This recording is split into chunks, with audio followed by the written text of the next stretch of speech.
क्या आप जानते हैं कि स्वर्ग की एक अप्सरा ने धरती के दुख दूर करने के लिए अपने सारे सुख त्याग दिए? आइए जानते हैं मालिनी की इस अनसुनी कहानी। बहुत प्राचीन समय की बात है, जब देवलोक में एक अद्भुत अप्सरा मालिनी का जन्म हुआ।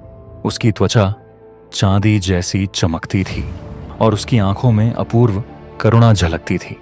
वह नृत्य और संगीत में निपुण थी, लेकिन बाकी अप्सराओं से अलग उसमें करुणा और भक्ति का भाव भी था। उसका सौंदर्य इतना दिव्य था कि स्वर्ग और पृथ्वी दोनों लोकों में उसकी चर्चा होती थी। मालिनी का नृत्य देखकर देवता तक मोहित हो जाते। वह अपनी कला को केवल मनोरंजन का साधन नहीं मानती थी, बल्कि उसे ईश्वर की भक्ति का माध्यम समझती थी। एक दिन जब वह नंदन वन में नृत्य कर रही थी, तभी देवगुरु बृहस्पति वहां पहुंचे। उन्होंने देखा कि मालिनी का नृत्य तो स्वर्गीय था, लेकिन उसकी आंखों में एक अजीब सी उदासी थी।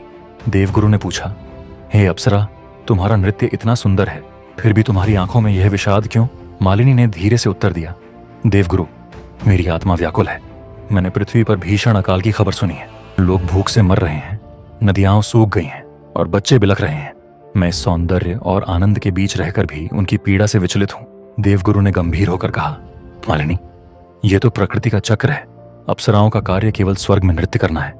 पृथ्वी की चिंता छोड़ दो। परंतु मालिनी का हृदय मानने को तैयार नहीं था। उसी रात उसने माता दुर्गा का स्मरण करते हुए कठोर तपस्या का निश्चय किया। अप्सरा मालिनी ने पृथ्वी पर कदम रखा। जैसे ही उसने अपना पहला नृत्य किया, सूखी नदियां फिर से बहने लगीं। बंजर भूमि हरी हो गई और लोगों के चेहरों पर मुस्कान लौट आई। लोग उसे देवी का अवतार मानने लगे। हर गांव और नगर में उसके नृत्य की चर्चा होने लगी। पर धीरे धीरे लोगों की प्रशंसा मालिनी के मन में घमंड भरने लगी। उसे लगने लगा कि वह सबसे श्रेष्ठ है।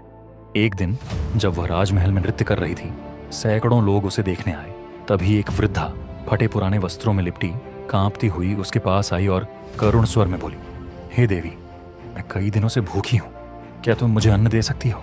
मालिनी ने घमंड से मुस्कुराकर कहा, क्या तुमने मेरा नृत्य नहीं देखा? मेरा नृत्य ही दुख हर लेता है, अन्न की आवश्यकता क्यों? भीड़ में सन्नाटा छा गया। वृद्धा ने गहरी नजरों से मालिनी को देखा और कहा, अहंकारो महाशत्रु विनयः परमं बलम यस्यास्ति विनयो नित्यम तस्य सिद्धिर्न संशय। अर्थ, अहंकार सबसे बड़ा शत्रु है और विनम्रता सबसे बड़ी शक्ति। जो व्यक्ति सदा विनम्र रहता है, उसकी सफलता निश्चित है। मालिनी के मन में जैसे कोई बिजली सी गूंजी। वह समझ गई कि वह घमंड में बह गई थी। वह वृद्धा के चरणों में गिर पड़ी और बोली, माँ, मुझसे भूल हो गई, कृपा करें। वृद्धा का स्वर गंभीर हो गया और वह माँ दुर्गा के दिव्य रूप में प्रकट हुई। उनके तेज से पूरा राजमहल जगमगा उठा। माँ दुर्गा ने अपने तेज से पूरे राजमहल को प्रकाशमय कर दिया और कहा, शक्ति घमंड के साथ नहीं चलती, लेकिन तेरे निस्वार्थ तप और भक्ति को मैं अनदेखा नहीं कर सकती, पर तुझे अपनी भूल का पश्चाताप करना पड़ेगा। मालिनी ने सिर झुका लिया और कहा, माँ, आप मुझे जो भी दंड दें, मुझे स्वीकार है। माँ दुर्गा ने कहा, तुम्हें अब धरती पर ही रहना होगा, जहां तू अपने नृत्य और संगीत से संसार को सही मार्ग दिखाएगी। यह तेरा प्रायश्चित होगा और यही तेरा मोक्ष भी। अब मालिनी का जीवन पूरी तरह बदल गया।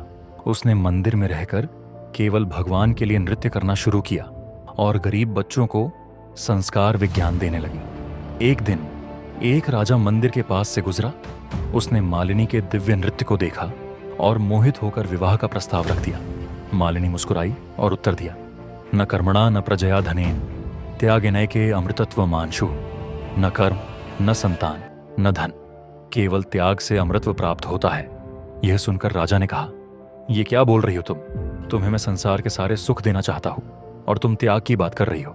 मालिनी ने मुस्कुराकर कहा, यत् किंचित जगत्या जगदंश भूतम तत्सर्वम माया मृग तृष्णा समम। इस संसार में जो कुछ भी है वह मात्र माया है, मृग तृष्णा के समान। राजा ने समझ लिया कि यह कोई साधारण स्त्री नहीं, बल्कि स्वयं देवी का स्वरूप है।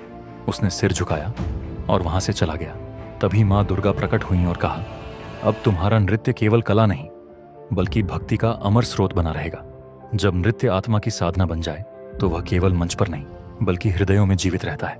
दोस्तों, इस कहानी से हम सीखते हैं कि सच्ची कला वही है जो अहंकार को नहीं, बल्कि आत्मा को प्रकाशित करे। वैसे ही सच्ची सुंदरता और शक्ति विनम्रता में होती है, अहंकार में नहीं।